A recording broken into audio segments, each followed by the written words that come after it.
if you need to make adjustments at any point. I think I'm good.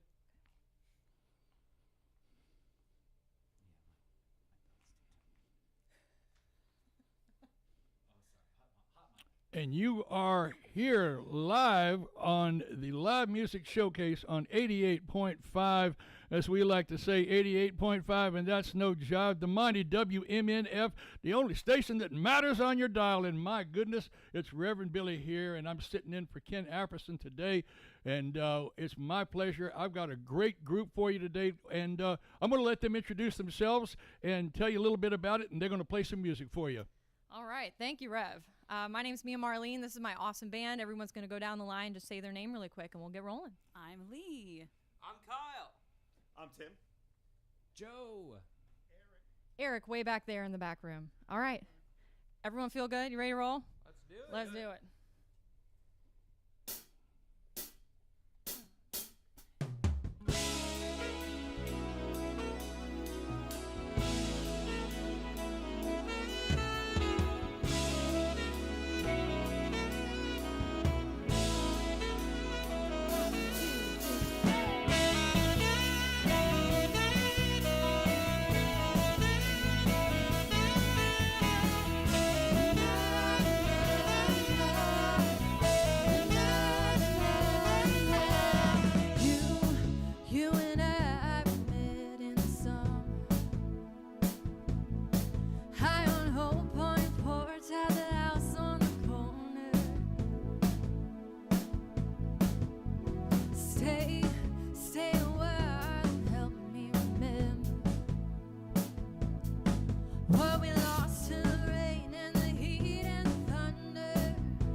Wow.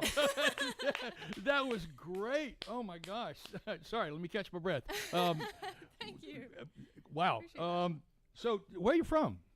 I'm from here. Grew up St. Pete Beach. Went to school here growing up. Went off to Tallahassee to FSU for a few years, and then lived in a bunch of different places. Eat, prayed, love really hard for some time, and came back here for law school. So, yeah. How long have you been playing music? I've been playing since I was probably 4. My parents put me on a piano because they wanted me to do something musical. They met in a group called Up With People in the 70s, if anyone remembers that. Yeah. Oh, yeah, you see them wherever you go. With Yeah, People. yeah, Hey, you got right. it. Yeah, so they met in Up With People. My mom was a dancer. My dad was a drummer and the lead singer and wore hot red leather pants. I've seen plenty of VHS tapes of it. But they just told me I needed to play an instrument. So I didn't like piano much, and they told me I needed to quit and do it professionally when I was 5 and switch another instrument. So I picked guitar instead. How old were you the first time you played, aside from your parents, how old were you the first time you played in front of an audience? Oh boy, I would think probably 6 or 7 piano recitals in the, white confirmation sort of dress, something like Mary Had a Little Lamb, something like that. So you've been doing this Yeah. for a while. Yeah, the first song I played on guitar and sang was Midnight Special when I was probably 8 or 9 at a recital. Yeah. Do you mean the song like Let the Midnight Special Shine a Light on Me? Yeah, isn't that interesting? You know who that was by, right? Not originally, no. Originally by Leadbelly. It was a folk singer, a black singer back in the day. Yeah. And the story behind it was that it was about being in prison. And at the midnight special, the train that went by shined its light in your cell that you'd be freed. Well, just imagine that, but I'm 6 years old wearing a white confirmation dress. Oh, I'm loving every minute of it. After what I've just heard, it works perfect, So, well, that was just great. You want to do another one for us? Maybe tell us a little bit about, because I heard so many different influences coming in there. So tell us a little bit about this and how you wrote the Yeah, next absolutely. So the last song we played is called Body Wants Water. It was the first single off of the debut album from last year. I don't know which camera I should be looking into. I want to look at all of them. Last debut album called Good For My Art. So we released that last year.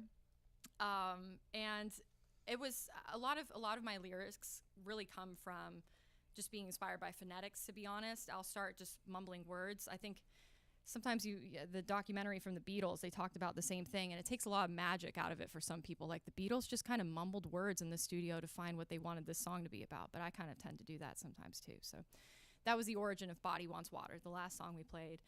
The next song we're going to play is called I'd Rather Just Be Alone, and I wrote it after my college boyfriend left me in a CVS and drove off by myself.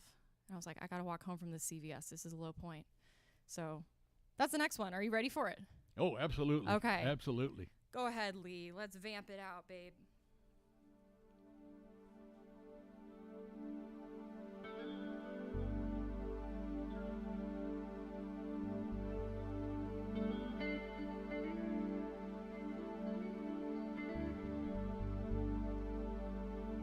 Has your boyfriend ever left you in a CVS? He could have at least left me at a Walgreens. That's where my prescriptions are located. And there was one within 0.4 miles of our apartment, but no, he left me at the CVS, 1.2 miles remote. Let's do it.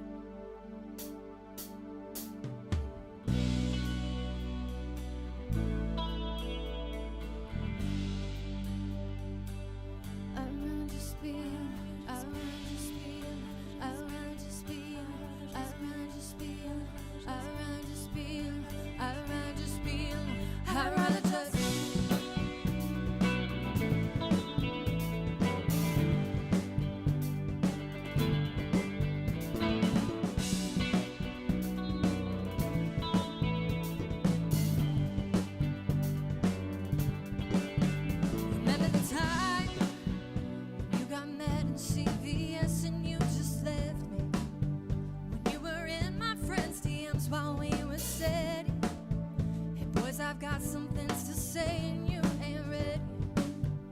No, you ain't ready. And how does it feel when you look back on that day when you first met me?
tears and I'm just fine. You can tell me that you're sorry. You can tell me that you're sorry. I don't hear it.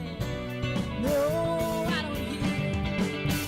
No, I don't hear it. Hey, so tell me you love me. Tell me you never ever let me go. There's a devil, and it'll burn you if you get close. We never see it. Maybe ain't in the corner that you'll never lose. I just feel, I'd rather just feel. So tell me you love me. Tell me you never ever let me go. There's a fire, and it'll burn you if you get close. We never see it. If baby ain't in the corner, then she'll never lose. I just feel alone. Hey, hey, hey. She's dancing away from you now. She's dancing away from you now. She's dancing away from you now. She's dancing, dancing, dancing. So tell me you love me. Tell me you never ever let me go. Dancing the devil, and it'll burn you if you get close. When I see it, when I see it, baby ain't in the corner that you'll never lose it. Oh, hey, hey. She's dancing away from you now. She's dancing away. When I sing it, me and my Mary, baby, I know we'll never lose. I'd rather just be alone. I'd rather just be alone.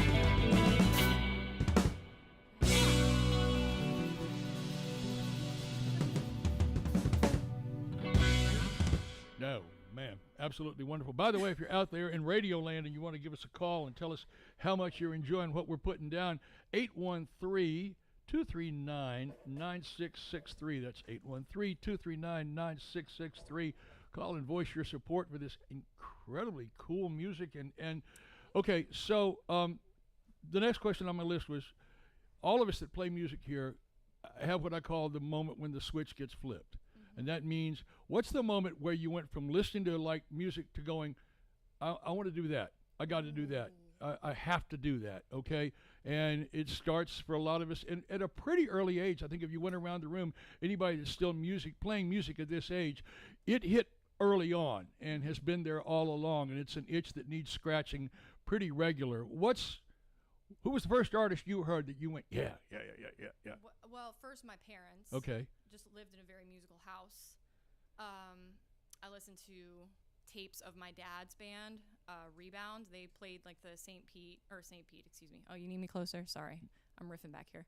My dad's band, they played in the circuit in St. Paul, Minneapolis area. Oh, wow, okay. So they did a lot of covers, and I would listen to those tapes, and I really loved listening to that. And I remember walking down the beach and going like, Dad, can I just sing you like The Little Mermaid really quick? Can I just, you just tell me what you think. You just tell me what you think. From like 4 or 5 years old, I just wanted my dad's feedback all the time. But the first concert I went to was when I was in 3rd grade. We went and saw REO Speedwagon at the Ruth Eckerd Hall. And I remember they played the song, I think it's called Dreams. In my dreams we climb, and at the top we find. And I just remember going, I've never heard this song before, but this is taking me somewhere. And I remember walking out of Ruth Eckerd Hall and just feeling light as a cloud.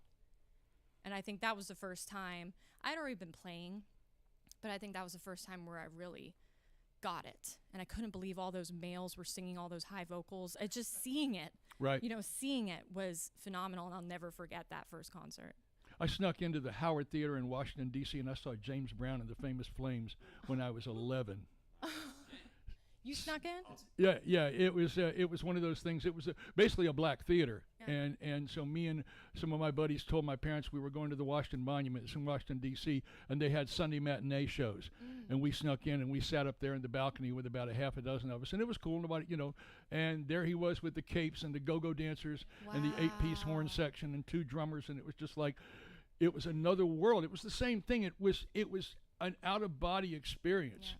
And I think that all of us that play music deal with a lot of, we deal with depression. We also, I don't want to get too, but we do. And we deal with attention deficit disorder, all those things that, have a problem, and that music it kind of solves all that. Yeah. Speaking of which, I hear so many different influences.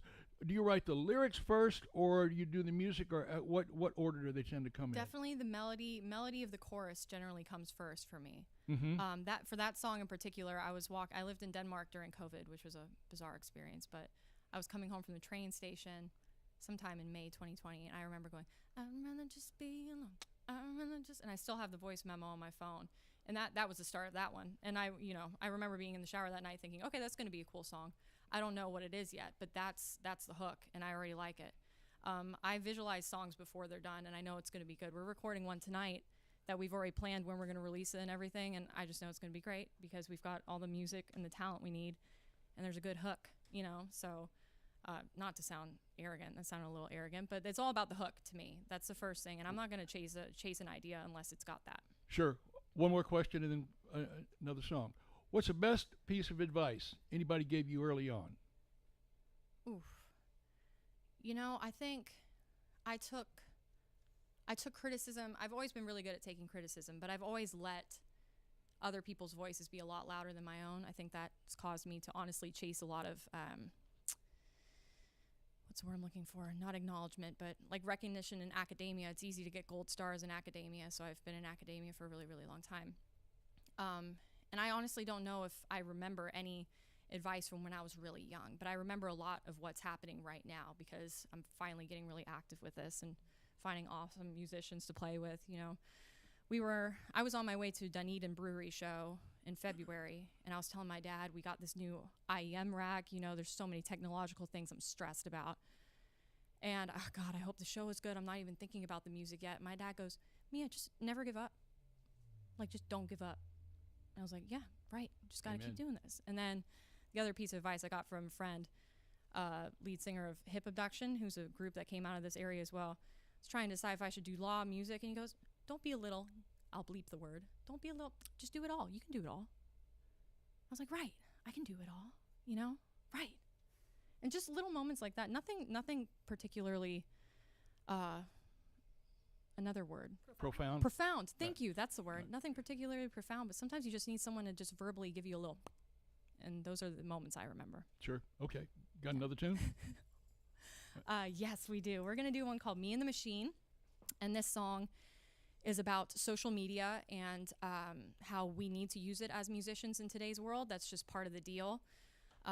And as particularly a female artist, you see other female artists who maybe are utilizing not just the sounds that they're creating, but also their bodies and empowerment, every right to that, right? But there's a fine line, and it's hard to understand how to market yourself as a woman in this industry sometimes. So this is kind of about feeding that beast and how you can become so consumed by social media and the interwebs.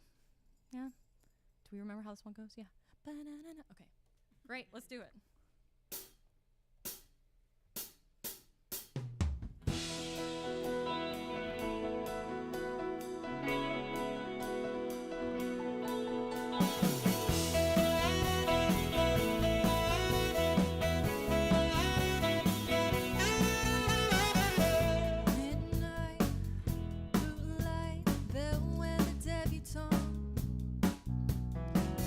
Thigh high, bright eyes.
Loving's never enough in the name of rock and roll.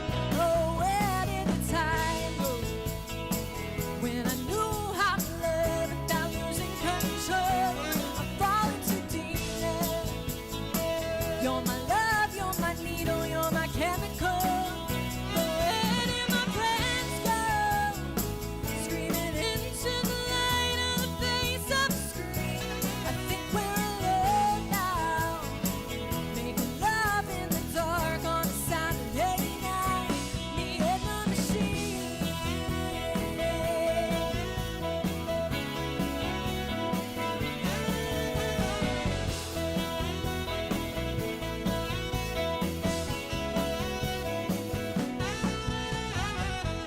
There is no life I know to compare with the sadness, with the sadness. Oh, there is no life I know to compare,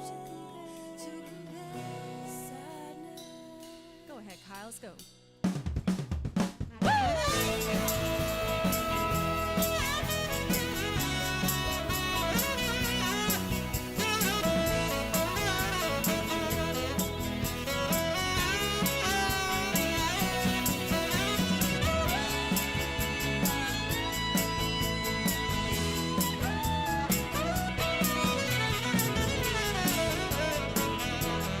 Okay, let's give some to Joe.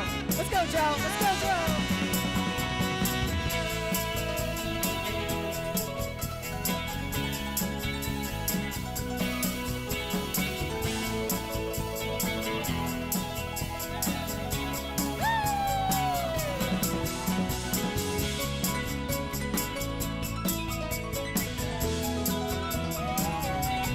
Think we're alone, hey, making love in the dark.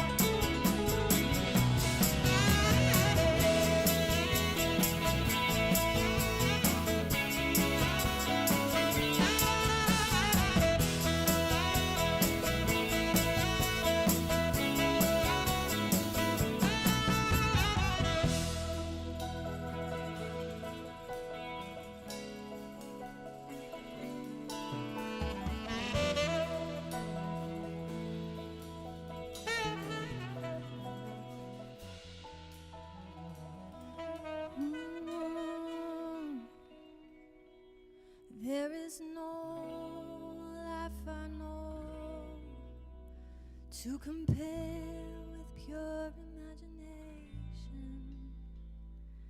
to compare with pure imagination.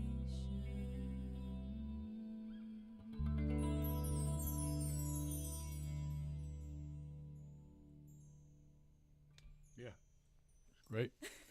Thank you. We did some pre-interview over the phone, and one thing you wanted me to particularly ask you about was you've been a lot of places. You've lived a lot of places. Did you go to all these places chasing the dream, or did it just kind of happen? So tell me about. You said you wanted to talk about that and Yeah. how that's influenced your music and your writing. I appreciate you asking that. Thank you. This is not staged, anybody. This is all improv and candid. Thank you for asking. I was lucky. I got to travel a lot of places. Straight out of college, I moved to London, and I lived there for about a year and a half. And I was there on a scholarship. I actually studied the intersection of raving and deaf culture, like deaf, hard of hearing. You actually would not be surprised how many deaf people really, really love raves because you feel the bass, right? So I did an ethnomusicology degree on a Fulbright scholarship over there and got to go to a lot of underground deaf raves, which was awesome, and learned a little British Sign Language. I really cared about the juxtaposition of sign language and people who maybe don't hear the same way that majority of people hear and how they interpret music. So, I did a little schoolwork, but I really just traveled a lot. So I was there for a little while, but it wasn't really until I moved to DC where I really started to, I picked up my little Scarlett 2i2 interface and just started recording in my apartment, and you hear the doors closing next door from the other apartments. And I loved living there. I worked on the hill while I was up there, and it was a great experience. But It was also very lonely and very isolating, and that's where I ended up writing a lot of my music. And sometimes you don't realize, you're kind of talking about like depression, that sort of stuff. You don't realize you're maybe going through something until you look back on it and you go, yeah, I mean, I came home at 6 o'clock in the afternoon or in the evening and would just keep the lights off. Like, I never turned my lights on. Like, I would just walk around in the dark in my apartment. Like, maybe I wasn't totally okay, but I was writing a lot of music. And then moved to Denmark, and that's really, I started doing some listening rooms and stuff there before COVID shut everything down. So just a lot of different rooms, languages, cultures, people. It just teaches you how to communicate with people and embrace being uncomfortable. And I think you have to be okay with being very uncomfortable in the music industry. Just even getting set up the last hour, you know, sweating our way through, getting everything set up for this, and then having to take a deep breath and go, this is why we're here, this part. Right. Let me ask you this. I've played in Norway, communist Poland, Germany, a few countries over there. Yeah. The one thing I noticed with every single country over there, they may not like our politics. There may be other things about the United States they don't love. They love American music. Did you find that to be true? I mean, they just absolutely love they love rock and roll. They love the blues. There are people there that they were singing Johnny Cash. They didn't even know what the words meant. You know, yeah. I feel all close hearts on this heart, you know. But did you find that to be true when you traveled? I went to a club right before COVID hit in Copenhagen. They closed the evening with Country Roads by John Denver. Oh, God, I love that song. And that's just what they close the bars with. Like, and they were like, yeah, that's what we close the bars with over here. I was like, you would never close a bar with Country Roads or a club, you know?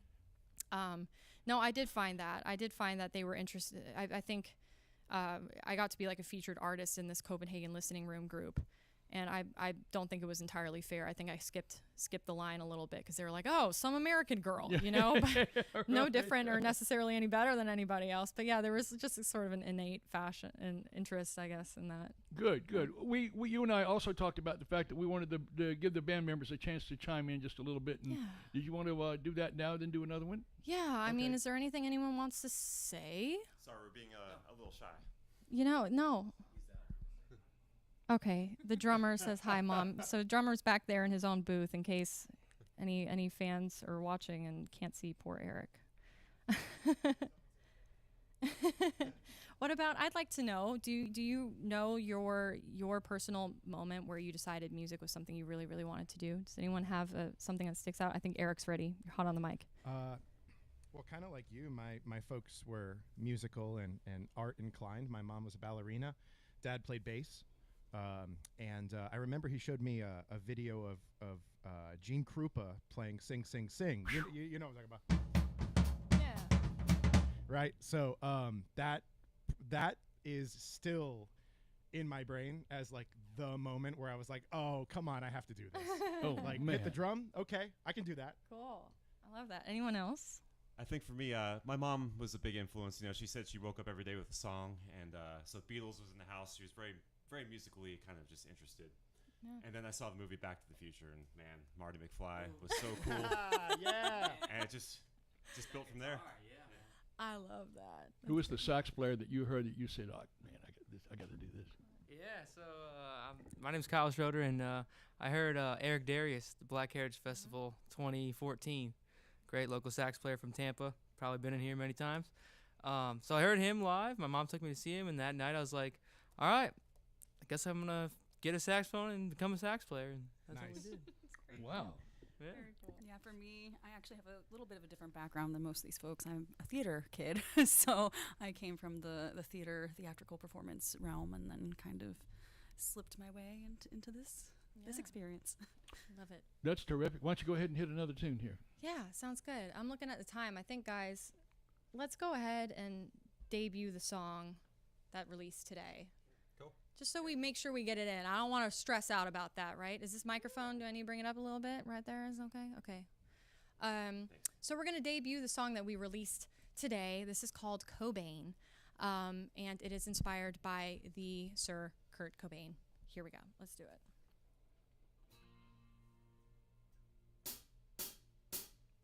Your eyes remind me of Kurt Cobain in '93, babe.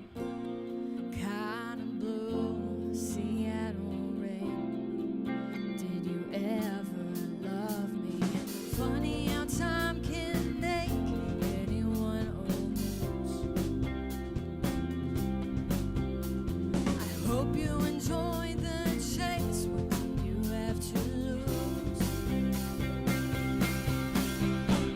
'Cause you don't understand. I'll be fine without you. I don't think you want to know it. I don't need it. Used to call me an angel. Now you say I'm unwell. How can I be an angel living in your head? I don't think you understand. I'll be fine without you. So I'll be on my way. Remind me of Kurt.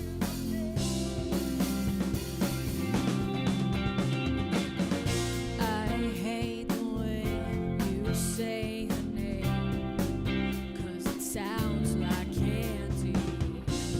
And I don't mind, it don't taste the same. And it just kills me. Wish I was like you, easily amused. It's hard not to give in. You're being used. Yeah. 'Cause you don't understand. I'll be fine without you. I don't think you want to know it. I don't need you here. Oh, oh, oh. Used to call me an angel. Now you say I'm unwell. How can I be an angel in your? I don't think you understand. I'll be fine without you. Hey, so I'll be on my way. Hey, oh, I'll be on my way.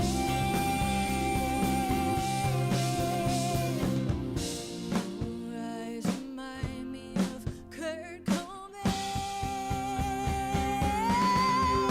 I don't think you understand. I'll be fine without you. Yeah, I'll be fine. Your eyes, oh Kurt Cobain, Kurt Cobain.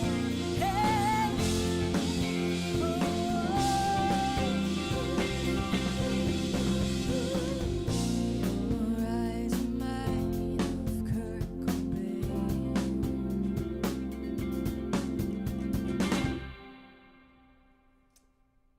Wow. Great. Thank you. Really great. What's one misconception that people have about the music business?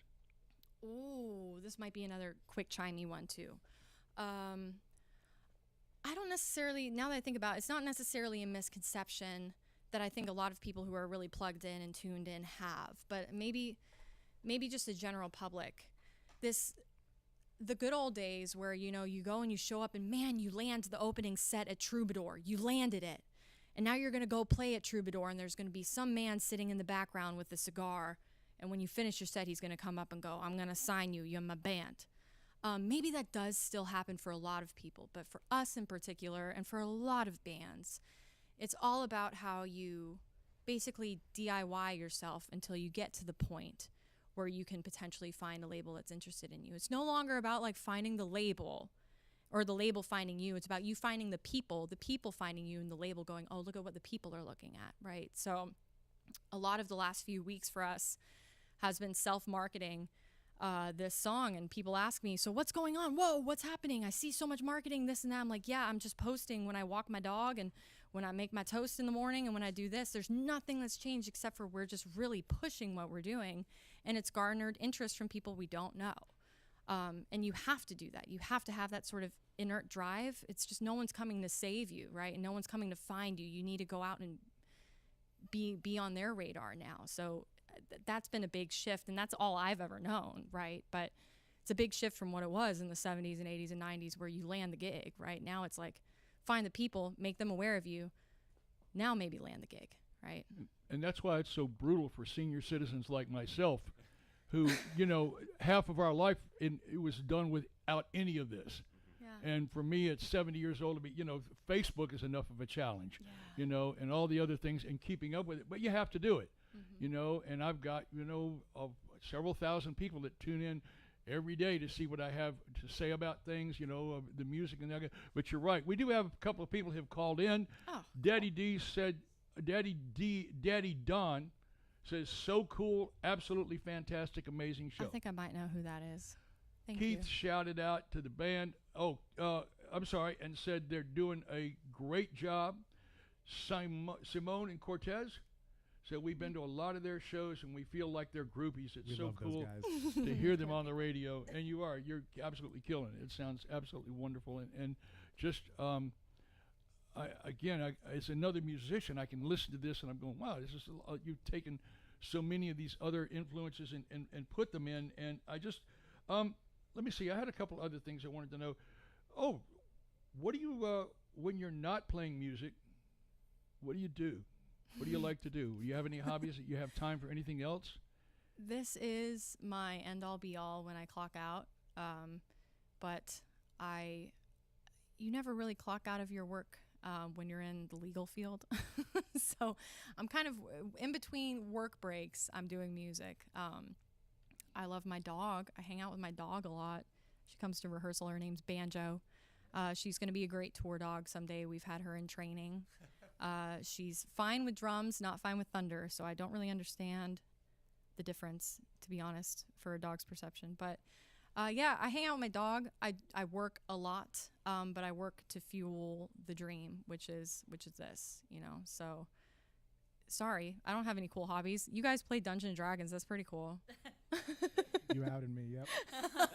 Huge nerd back here. We've got a lot of nerds in this band. 813. Okay, and the sound, and sound engineer is also a D&D guy. Great. Love it. 813-239-9663 should you care to call in. I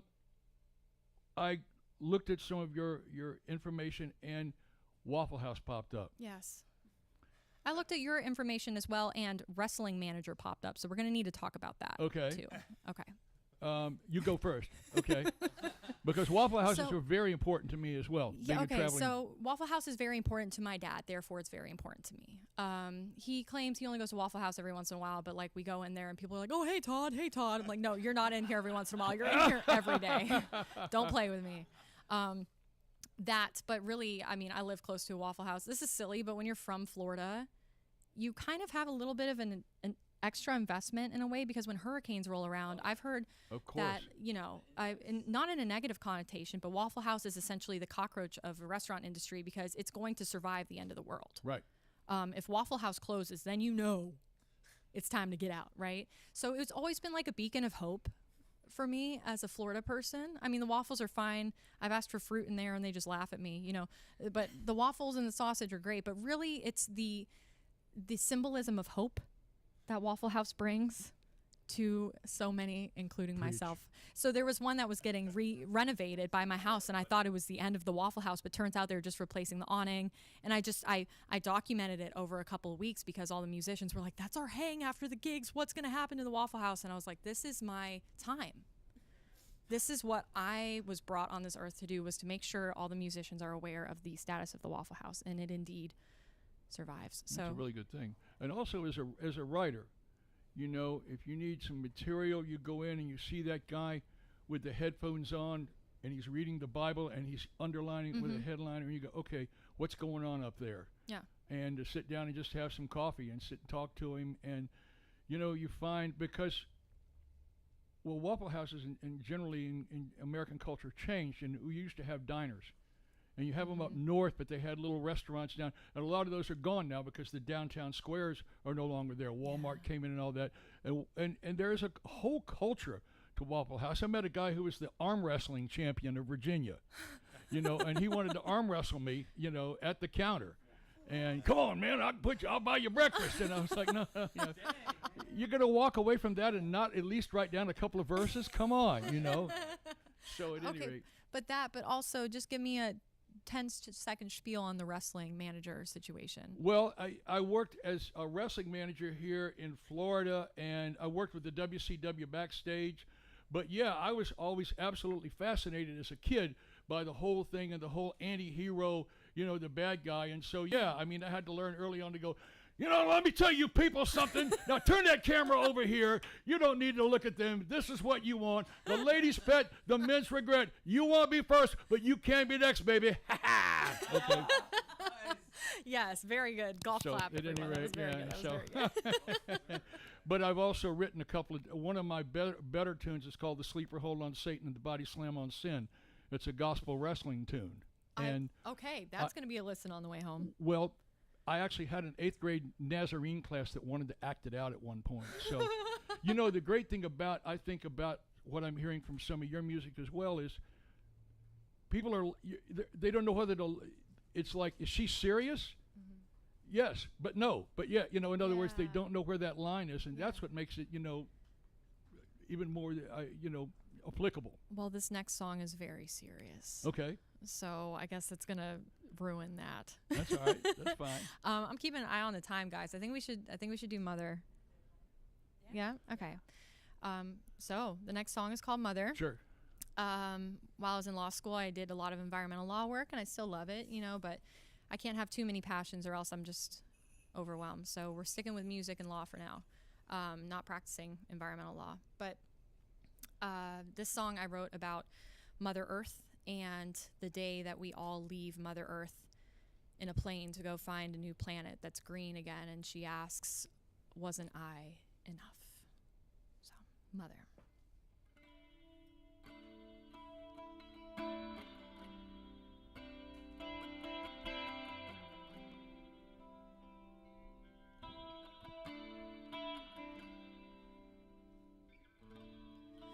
Use me up till you've had enough. Feel the sun, watch the rivers run.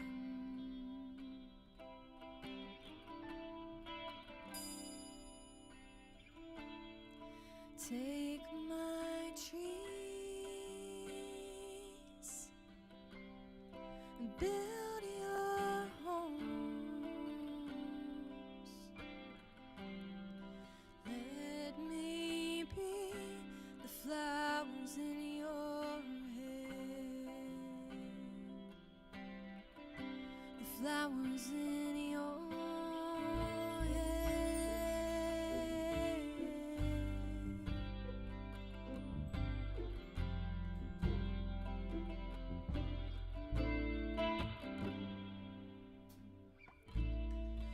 Eat my fruit and plant my seeds. Consume me whole, take what you need.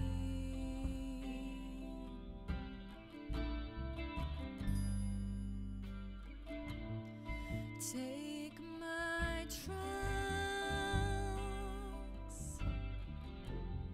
to build your boats, ships to sail, turn to war machines, anything to see you happy, anything to see you happy. But what of the trees? But what of me?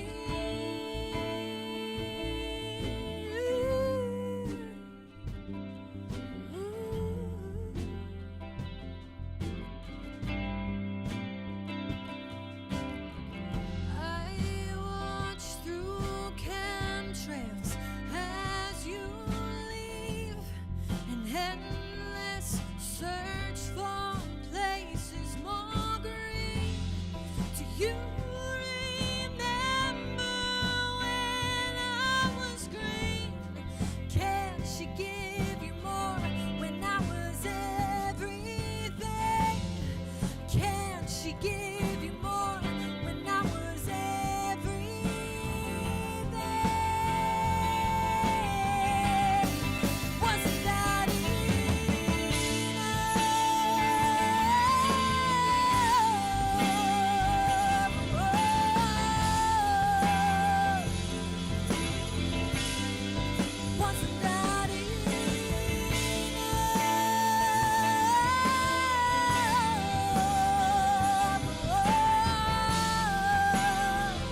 anything to see you happy,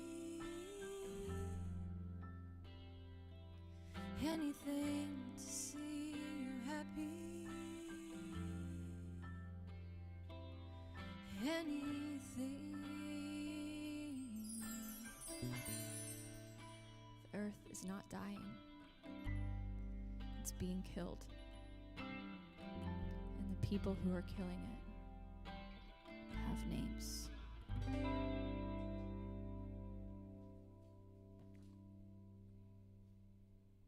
Yeah. Wow.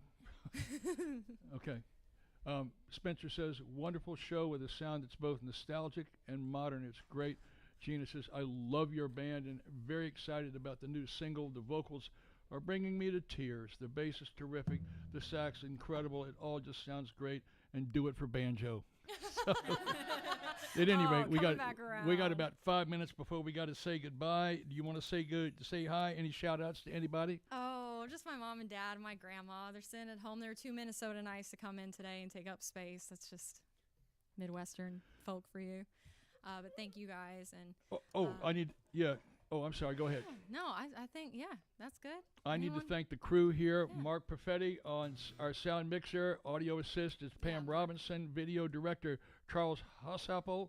Cameras are Lisa Reuters, Waddy Rosa, Ava Laniston. I'm trying to do my best on these. And Joe Remo. I'm Reverend Billy Wirtz. And I think we got about time for, we got about a little bit under 5 minutes. Yeah, as a matter of fact, we've got just about 4 minutes. So you wanted to play one out here and say goodnight to the folks? Yeah, perfect. By the way, you guys have absolutely done a wonderful job. Thank you. This has been I've been sitting in here for Ken Apperson. Ken, thank you so much. Ken just became a daddy, and we're all thrilled about that. So you're listening to the Live Music Showcase, and we're going to let Mia and the band take it on out. Come on now. Thank you. All right, we're going to sing a song called London Town. I wrote the song when I was leaving. I just wasn't quite ready to go, and she was my maybe could have been London Town.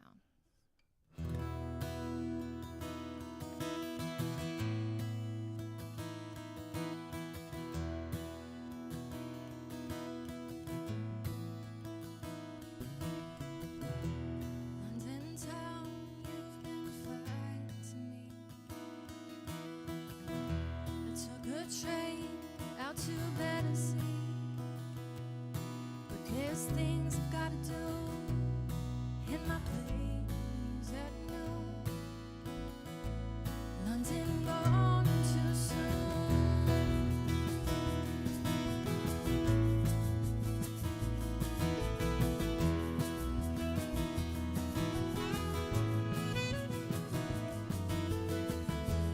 London town, I've been feeling blue.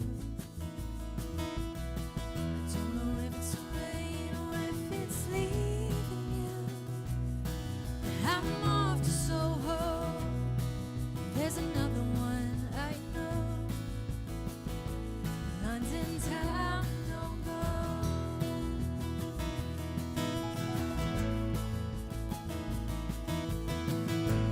Can you show me the path I need to take? 'Cause it's not clear. Can you tell me where all my friends are? So not here. And all I need is some direction or someone to take a chance on me. London town, all your leaves have turned. Life's up in flames and you just let it burn. But from the walls of your happy, have mercy on me. London, let me be.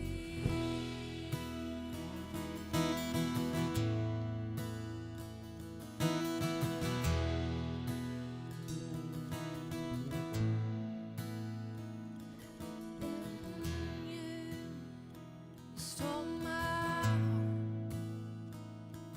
and you're tearing it apart. And you stole my soul, and I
London town, I see the good in you. From Primrose Hill, there ain't no better view. But there's another skyline, and God knows it's tight.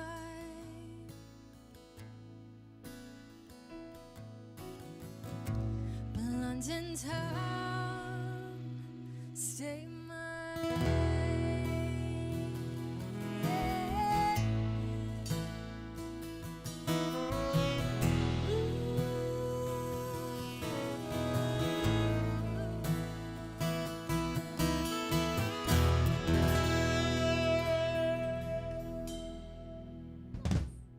Absolutely terrific. Fun. Wonderful. Yeah. Great job. Good. Thank you so much. Great interviewing. Mark, thank you. Thank you guys so much. Really appreciate it. Go team. Thank you, Lisa. Go Knowles. All right. Ready to break it down? Stop.